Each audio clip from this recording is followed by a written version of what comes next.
Hello guys, आप लोग देख रहे हैं। आपका स्वागत है जीएस सिंपलर पर।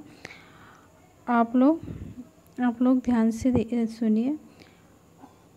अब कल हमने चैप्टर 2 पढ़ा था। उसमें क्या पढ़ा था? पृथ्वी की अक्षांशीय और देशांतीय रेखाएं पढ़ी थी। तो अब हम इसमें पढ़ेंगे पृथ्वी की गतियाँ। तो पृथ्वी जो अपनी गति करती है, तो पृथ्वी की 2 गति होती है। एक होती है घूर्णन और दूसरी थी परिक्रमण। घूर्णन और परिक्रमण। तो इसमें क्या, पृथ्वी की गति 2 प्रकार की होती है।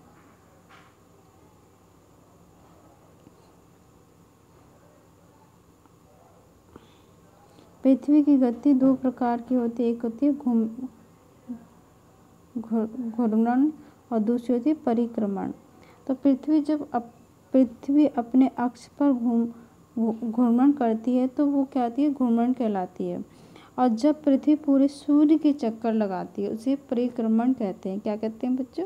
परिक्रमण। जब सूर्य के पूरा चक्कर लगाती है उसे परिक्रमण कहते हैं। जैसे ये सूर्य है और पृथ्वी इस तरीके से यूँ घूम रही है, तो इस तरीके से घूमते तो इसको कहते हैं परिक्रमण। तो उसी प्रकार से पृथ्वी के अक्ष एक काल्पनिक रेखा है। पृथ्वी अक्ष पे क्या है? एक काल्पनिक रेखा है, जो हम अक्षांशीय, देशांतीय जो भी रेखाएं कहते हैं, विषुववृत्त, तो ये सारी एक काल्पनिक रेखा है जो हमने अपनी सुविधा के लिए बना रखी है। तो इस प्रकार वह समतल जो कक्ष के द्वारा बनाया जाता है उसे कक्षीय समतल कहते हैं। पृथ्वी सूर्य से प्रकाश प्राप्त करती है। कल बताया था मैंने आपको कि पृथ्वी से फर्स्ट चैप्टर में आपने पढ़ा था कि सूर्य एक तारा है। सूर्य ही सारे मतलब कि पूरे ब्रह्मांड और पृथ्वी को क्या करता है? प्रकाशित करता है। तो हमारे जो इसी प्रकार से पृथ्वी कहाँ से प्रकाशित होती है? सूर्य से। और पृथ्वी क्या है? एक ग्रह है, तो किससे प्रकाशित होती है? सूर्य की रोशनी से। पृथ्वी के आकार वाले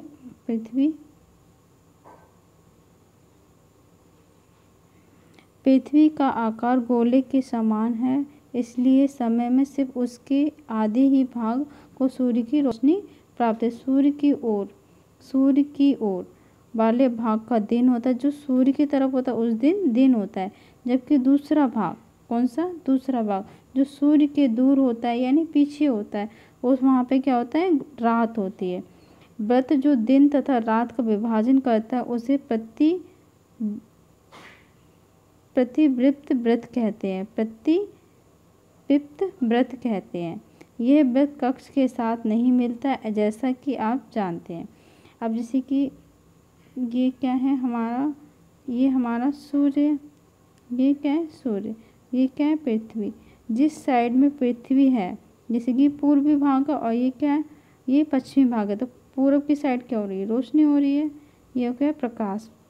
तो यहाँ पे रोशनी और पश्चिम भाग में क्या है? रात है। तो पृथ्वी के हमेशा एक भाग में रात होती है और एक भाग में दिन होती है। अगर पृथ्वी अपने अक्ष पर घूमेगी नहीं, घूर्णन नहीं करेगी, तो क्या होगा?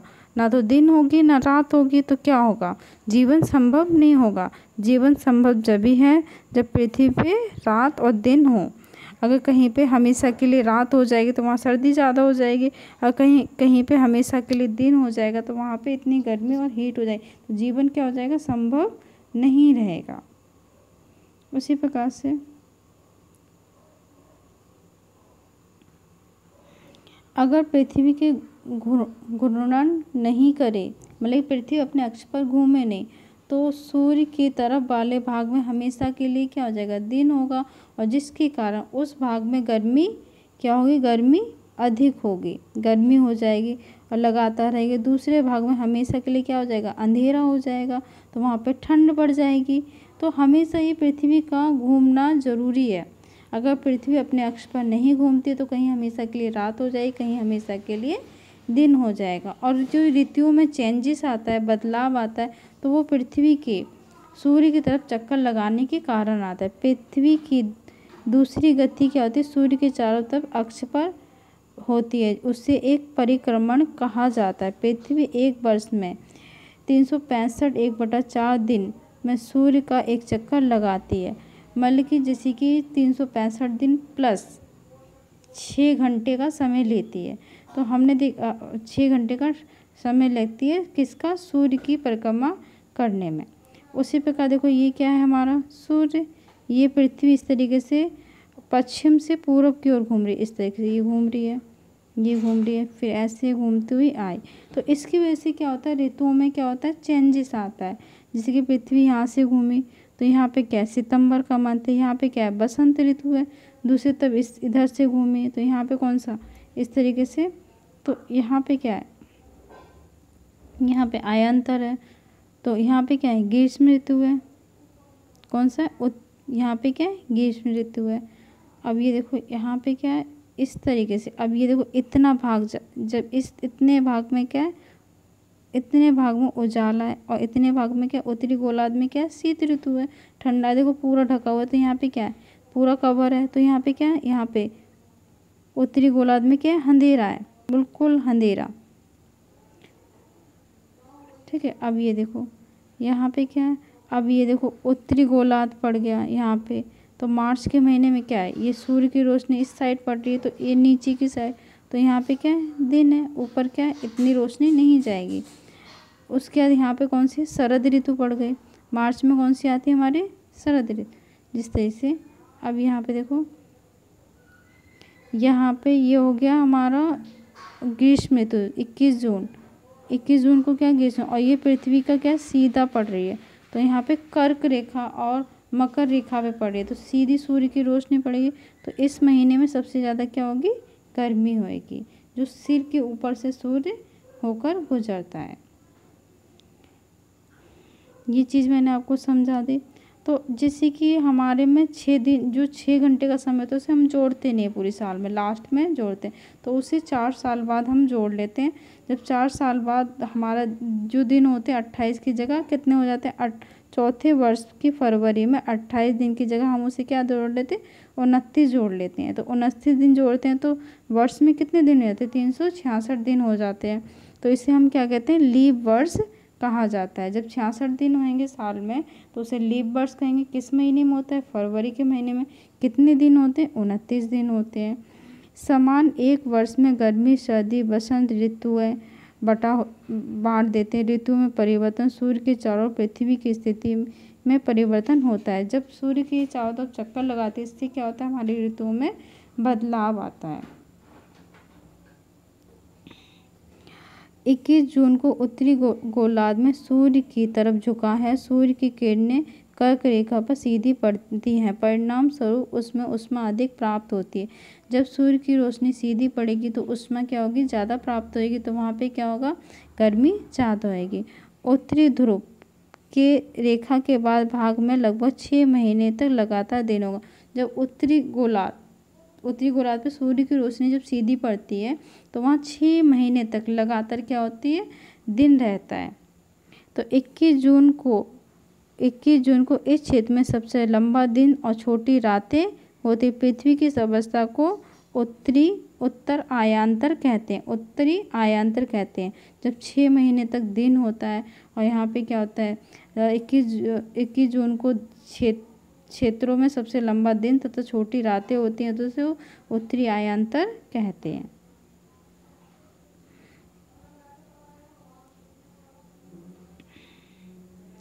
बाईस सितंबर को दक्षिण ध्रुव के सूर्य की ओर झुके होने के कारण मकर रेखा सूर्य की किरणों में सीधी पड़ती है। मकर रेखा क्या होती है, एकदम सिर के ऊपर से पड़ती, चूँकि सूर्य की किरणें मकर रेखा पर लंबवत पड़ती है, इसलिए दक्षिणी गोलार्ध में बहुत बड़े भाग में प्रकाश होता है। इसलिए दक्षिणी गोलार्ध में लंबे दिन तथा छोटी रातें होती हैं। जब मकर रेखा पे सूर्य की रोशनी सीधी पड़ती है तो वहाँ पे क्या होता है, लंबे दिन और छोटी रातें होती हैं, लंबे दिन और तो छोटी रातें होती हैं। इसकी ठीक विपरीत स्थिति में उत्तरी गोलार्ध में होती हैं। इसकी विपरीत उत्तरी, जब वहाँ पे दिन होगा तो यहाँ पे उत्तरी गोलार्ध में, जैसे कि उस साइड में अगर दिन होगा तो यहाँ क्या होगी, रात होगी। तो पृथ्वी इस अवस्था को दक्षिणी आयांतर क्या कहा जाता है, इसको क्या कहते हैं, दक्षिणी आयांतर कहा जाता है। तो क्या है, देखो फिर से समझो बेटा। तो इसमें प्रकाश प्राप्त होता है, इसलिए दक्षिणी गोलार्ध में लंबे दिन, दक्षिणी गोलार्ध में क्या होंगे, लंबे दिन और छोटी रातें होंगी। जैसे ऊपर की साइड हो रहा था तो वहाँ पे क्या था, कि 21 जून के टाइम की बात है और यहाँ पे सितंबर के टाइम की बात है। तो 21 मार्च 23 सितंबर को सूर्य की किरणें विषुववृत्त पर सीधी पड़ती। इस अवस्था में कोई ध्रुव सूर्य की ओर नहीं झुका होता, इसलिए पूरी पृथ्वी पर एक दिन बराबर होते हैं। दिन और रात क्या होती है? बराबर। 23 सितंबर को उत्तरी गोलार्ध में शरद ऋतु जबकि दक्षिणी गोलार्ध में बसंत ऋतु होती है। तो 23 सितंबर को उत्तरी गोलार्ध में क्या होती है? शरद ऋतु, और जबकि दक्षिणी गोलार्ध में बसंत ऋतु। 21 मार्च की स्थिति से विपरीत होती है, जब उत्तरी गोलार्ध में बसंत ऋतु और दक्षिणी गोलार्ध में क्या होती है? शरद ऋतु होती है। इसी प्रकार जैसे कि तुमने देखा होगा ऑस्ट्रेलिया हो गई। ऑस्ट्रेलिया में क्या है? ऑस्ट्रेलिया में ग्रीष्म ऋतु होती है। तो भारत में क्रिसमस मनाया जाता है। तो क्रिसमस हमारा कब मनाया जाता है? सर्दियों में मनाया जाता है। तो भारत में क्या होती है? सर्दी होती है। और जबकि वहाँ पे क्या होती है? नीचे की साइड में क्या होता है? उत्तरी गोलार्ध में क्या होता है? सर्दी होती है। तो दक्षिणी गोलार्ध में क्या होती है? गर्मी होती है। तो ये चीज़ें मैंने आप बताई। तो अगर उत्तरी गोलार्ध में सर्दी होगी तो दक्षिणी गोलार्ध में क्या होगी? गर्मी होगी। और दक्षिणी गोलार्ध में गर्मी होगी तो उत्तरी गोलार्ध में क्या होगी बेटा? सर्दी। तो इसी प्रकार से आपका ये चैप्टर कंप्लीट हो गया। कोई डाउट, कोई प्रॉब्लम हो तो कमेंट करना। अगर वीडियो पसंद आए तो लाइक करना। और ये एनसीईआरटी बहुत इम्पोर्टेंट होती है 6 to 12। और आप हमारा टेलीग्राम चैनल, अगर आपको वीडियो चाहिए तो आप टेलीग्राम चैनल लेकिन हमारे जो नीचे लिंक दिया है उसमें टेलीग्राम लिंक दिया है, उस पर आप जुड़ जाना और वहाँ पे आपको सारी वीडियो मिलती रहेंगी। Thank you, bye.